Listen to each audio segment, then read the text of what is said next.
informe pormenorizado de las Fuerzas Armadas, del Gabinete de Seguridad en torno a lo que ocurrió en Culiacán, y parece que ya unificaron ahora sí criterios y aceptaron lo que antes habían rechazado, el operativo para detener a Ovidio, las bajas que hubo en el ejército, que finalmente fueron poquitas, y los muertos también fueron alrededor de 14, y explican paso a paso qué fue lo que sucedió. ¿A ustedes les satisface esta explicación en la antesala de la comparecencia de mañana de Durazo?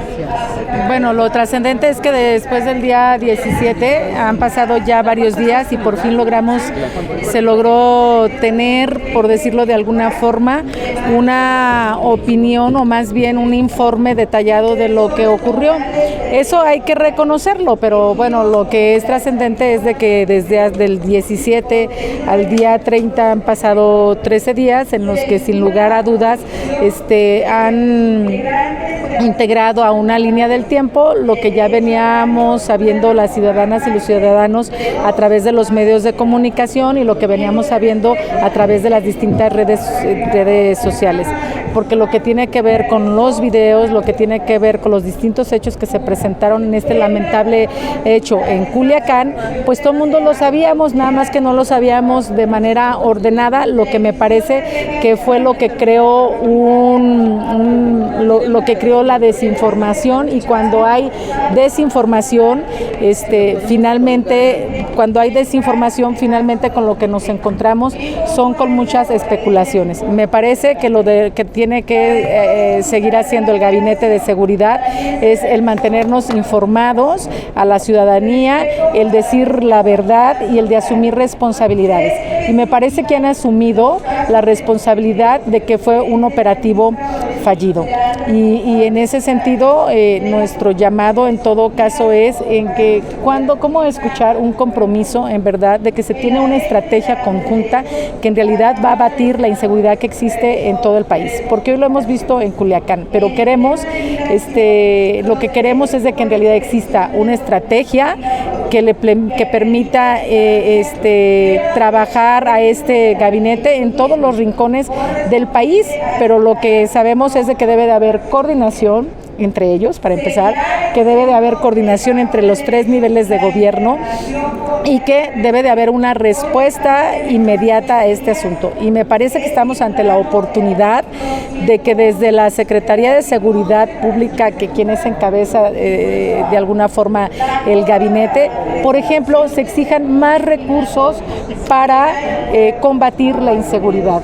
Vemos que en el presupuesto se tiene previsto apenas el 1%, el aumento del 1%, que nos parece que no es suficiente. Me parece que estamos en la oportunidad para preguntarnos, pero también para responder cómo fortalecer a las policías estatales y cómo fortalecer también a las policías municipales cuando el programa de Fortasec, por ejemplo, así es disminuido en los recursos que van a recibir. Esto por una parte. Mañana yo espero que el secretario de Seguridad comparta esta preocupación que tenemos y que a partir de su persona sea él el que exija más recursos para combatir la inseguridad. Ahora así como dice López Obrador, que por el bien de México, pues se tienen que coordinar, ¿no? A fin de que no tengan el protagonismo, que nadie se quiera colgar las medallas porque está de por medio de la seguridad de los mexicanos, y también que pudiera replicarse esto en otros países, lo que vimos en Culiacán.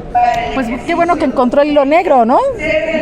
Qué bueno que dice que esto sea un ejemplo para que se coordinen. Perdón, es su responsabilidad coordinarse y es su responsabilidad asumir también cualquier acto que se haya presentado. Y en este caso tienen que asumir la responsabilidad en ese sentido, pero lo urgente es el que se tenga finalmente una estrategia bien definida entre ellos. El que mantengan informada a las ciudadanas y a los ciudadanos es sustancial, porque luego se da pie a especulaciones como ocurrió. Y lo demás, no querer después echar culpas y minimizar minimizar el que fue un operativo fallido, o lo otro es el querer dividir en quién está a favor y quién está en contra de las masacres.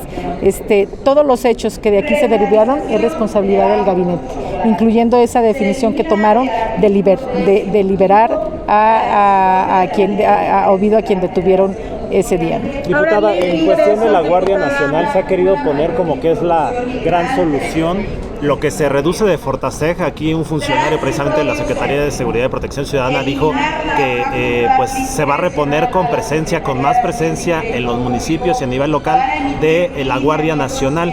También en el tema ahora de Uber y de Taxify en los aeropuertos dicen que también van a meter elementos de la Guardia Nacional a estas labores, aparte de las que hacen de migración. O sea, la Guardia Nacional prácticamente va a resolver todos los problemas de México. La Guardia Nacional es una herramienta más que se le dio al gobierno para combatir la inseguridad.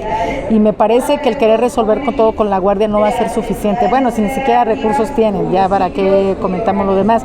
Pero imagínense cuántos, si no hay una estrategia, no serán suficientes los más de 72,000 efectivos que se encuentran en la Guardia y quererlos dividir en todos los cuadrantes y mandarlos a todos los municipios. De por sí para eso ya es todo un reto, por eso debe de haber una estrategia. Pero lo que preocupa es de que la Guardia se utilice para otras cuestiones que me parecen que esas las debiera de resolver de manera directa, con el diálogo, con acciones y con acuerdos, como en el caso del Uber. Y por supuesto nosotros hemos dicho que la Guardia Nacional no debe de ser utilizada para estar en las fronteras encargándose de retener los flujos de migrantes. Debe de existir algunas otras alternativas y esto depende también de que no solamente pues trabaje el gabinete, ellos tienen que implementar una estrategia, sino que deben de trabajar todo el gabinete en su conjunto. La cuestión de seguridad y de vigilancia debiera ser la prioridad de la Guardia Nacional en cuestión de reducción de violencia. Sí, claro, me parece que la Guardia debe de contribuir al 100% en la disminución de la inseguridad que están viviendo todas las ciudadanas y ciudadanos en todas partes.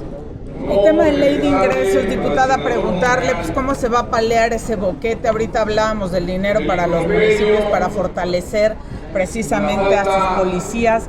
¿Cómo se va a paliar este boquete con estos cambios que hace la Cámara de Senadores? Pues nosotros esperamos finalmente que a la hora que estemos discutiendo el presupuesto exista una actitud responsable por la mayoría y que después de las experiencias que se han tenido y que se ha evidenciado el asunto que tuvo que ver, decíamos ya con Culiacán, pero que están ocurriendo en otras partes del país, en verdad exista la sensibilidad para dar más recursos para seguridad. Y yo lo que espero del secretario de Seguridad es de que ojalá él sea el principal interesado y promotor de que así ocurra. Mañana esperarían un anuncio. Lo que aprueban hoy, ¿cómo lo? En ley de ingresos, bueno, coincidimos esencialmente en los cambios que hizo el Senado. Finalmente lo que hemos visto son propuestas que nosotros hicimos desde aquí de la Cámara de Diputados y que no encontramos oídos abiertos para hacer estos cambios, y me parece pues que el Senado luego anda enmendándonos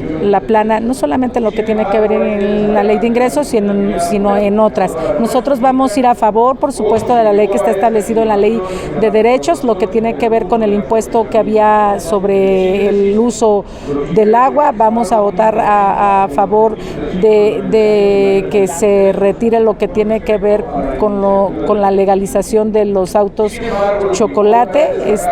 Estamos a favor de que puedan existir alrededor de 5,000, 6,000 millones de pesos más, pero hay que estar muy atentos para qué serán. En esta ocasión, ese aumento que hubo de 5,000 millones de pesos, de 6,000 que ya se tenían acá en la Cámara en lo que es la totalidad de los ingresos, tenemos que ver a dónde se redireccionan, porque ahora está en el apartado de otros, pero pues no sabemos qué es otros, ¿no? Hay que tener mucha claridad para qué va a ser. El boquete que queda precisamente de haber quitado esos impuestos, el boquete para las finanzas públicas me refiero. A mí me parece que el gobierno lo que tiene que hacer es finalmente implementar otro tipo de medidas, como tiene que ser el recaudar de manera progresiva, que tenga más, que contribuya más, pero esto no puede ser a través ni de la presión ni de la persecución,